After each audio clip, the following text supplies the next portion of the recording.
I've done it! I figured out how to rig a normal TV antenna to be able to tap into other dimensions.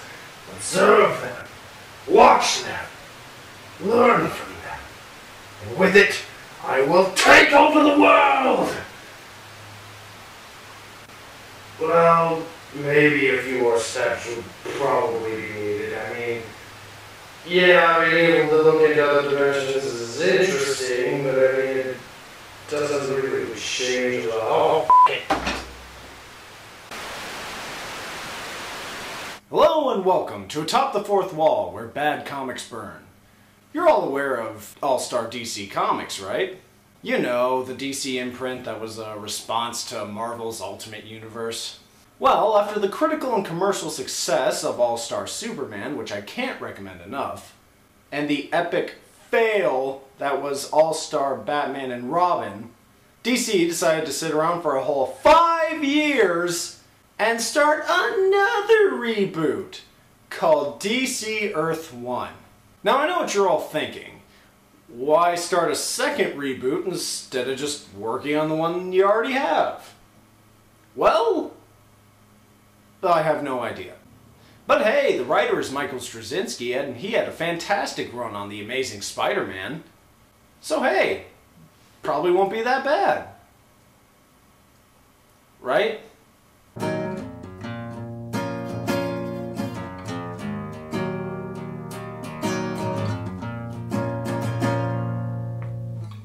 Welcome to Atop the Fourth Wall, where by comic birds. Linkara gonna teach you all a lesson you won't learn. Brodsky, you're not the smartest. Like FAIL, you're not an artist. Everyone who got the back comic published, it could be your turn. Linkara, he's the man who burnt your words, the birdie hat. Linkara, got the magic gun, where we purchase that Linkara. Coins, robots, Amazon and drug Linkara. This comic sucks, Linkara. Woe is I, woe is me, all the misery in the world can't show you the extent to which I am unhappy. Now, before we actually get into the comic itself, there's something I need to address first. The artist for this graphic novel is Shane Davis, and I have no complaint in his department. The people look like people, the aliens are otherworldly, and the action is very well put together, and that's all you can really ask for. Though if I had one criticism, it would probably be the color palette mainly consists of dark reds, oranges, and browns, which give this eerie effect that everything is facing sunset. But it's nothing game-breaking. However, what is game-breaking is the story, which we're going to get into now. We open with a shot of Clark standing at a train station. Traveling north to find you. Train was beating the wind. And as he boards the train, he reminisces about a conversation he had with his mom.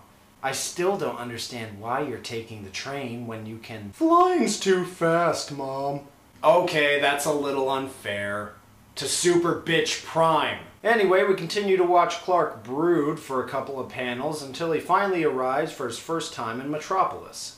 Then after Clark talks to his landlady and says, I don't know yet, a lot, we then cut to Clark...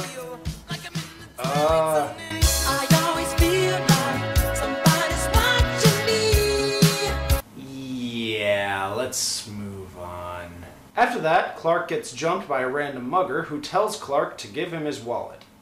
And Clark proceeds to blast him in the face with his heat vision. Son of a... kill you for that. He should probably be dead. I mean, I don't mean to get morbid, but it's a laser. This scene probably should have ended more like... After that, we get a little montage of Clark looking for employment. We're gonna need a montage, a sports training montage, to show that things happening at once, remind everyone of what's going on, and with every shot So then Clark finally makes it over to the Daily Planet, and... okay, I'm not reading all that. Which is why I invented the BS Exposition Elevator! Let's try and get us to a relevant panel, shall we?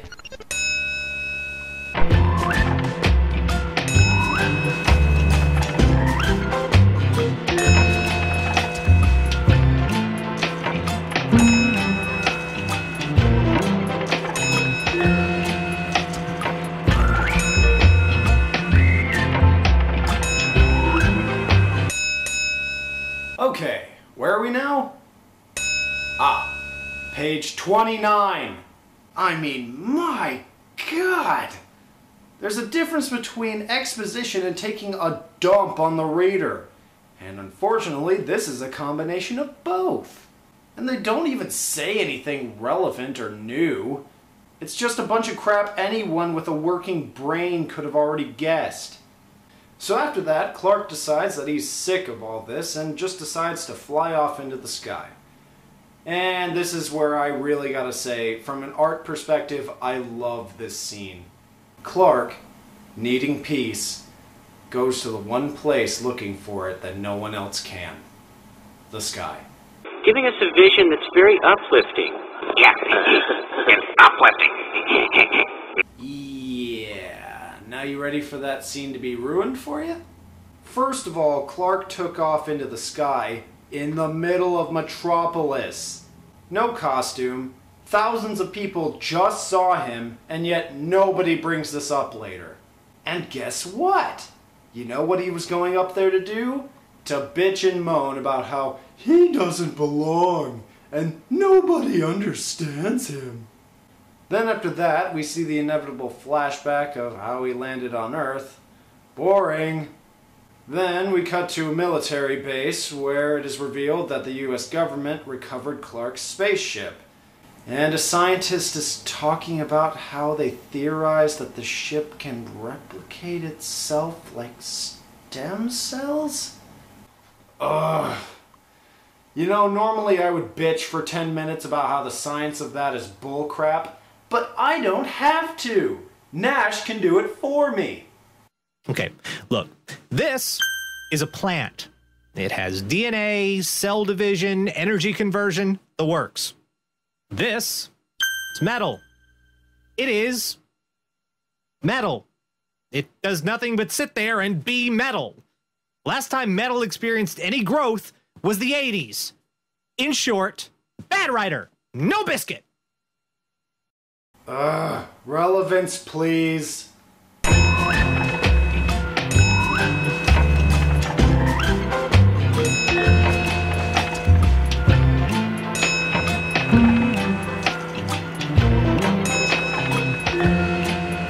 Okay, anyway, long story short, aliens attack. Then we just get several panels of aliens just blowing the crap out of us, and panels showing the attack on a global scale. Next! Then, finally, at page 65, we get to see our villain. Though for some reason, I imagine him talking like the Ultimate Warrior. I was sent to capital from a place long from here, and I came here for one reason. To attack and keep coming. Not to ask, but just to give. I come from a planet you have never heard of. My name is Tyrell. I am here to kill your world, should that be necessary. So anyway, they're looking for Clark, and they'll destroy the Earth if he doesn't show up. And while this is happening, Clark is just standing around on a roof playing with birds instead of, oh, I don't know, helping people. Then Olsen tries getting a close-up picture of the invading ground troops, and Clark saves him. Then a few more panels of whiny flashback, and we finally see Clark become Superman. At page 80. Out of 148. Am I the only one bothered by the fact that we don't get to see Superman in a Superman comic for more than halfway through? Then we get at least a few interesting scenes of Clark kicking ass like he should have been doing all along. Then Tyrell actually enters and begins an all-out brawl with Clark. Ooh, alright! This is exactly what I've been waiting for! This is gonna be so epic! So they wrestle for a minute, fly through a subway, and then Tyrell stops entirely and tells Clark what really happened on Krypton?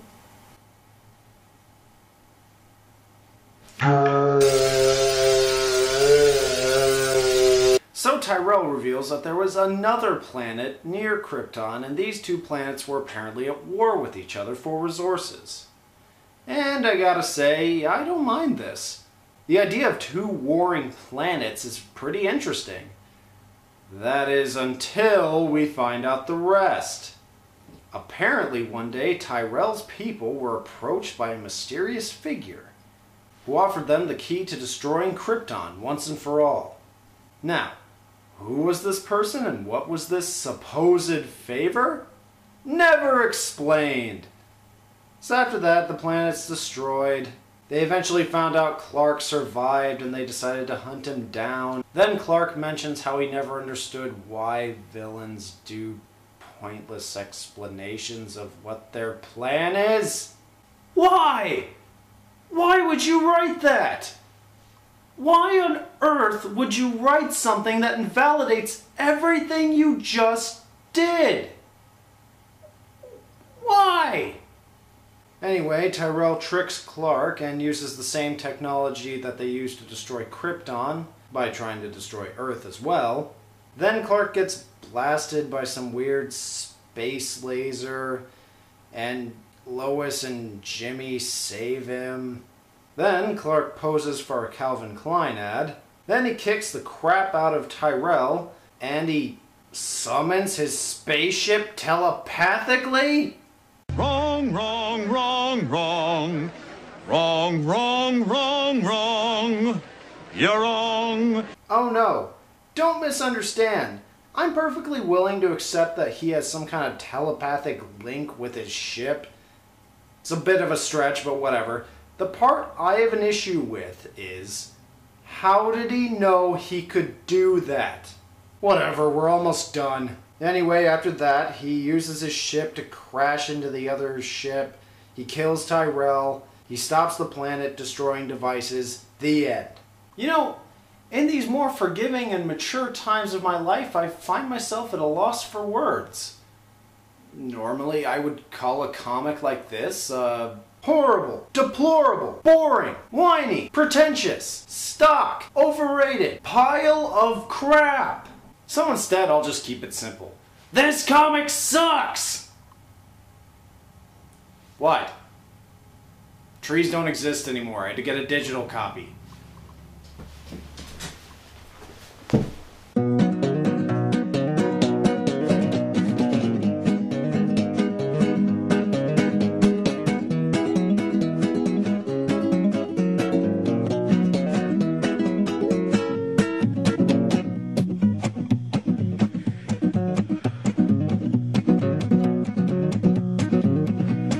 Wallow in self-pity, 'cause I'm oh so sad. I've just lost the only love that I have ever had. Woe is I, woe is me, all the misery in the world can't show you the extent to which I am unhappy.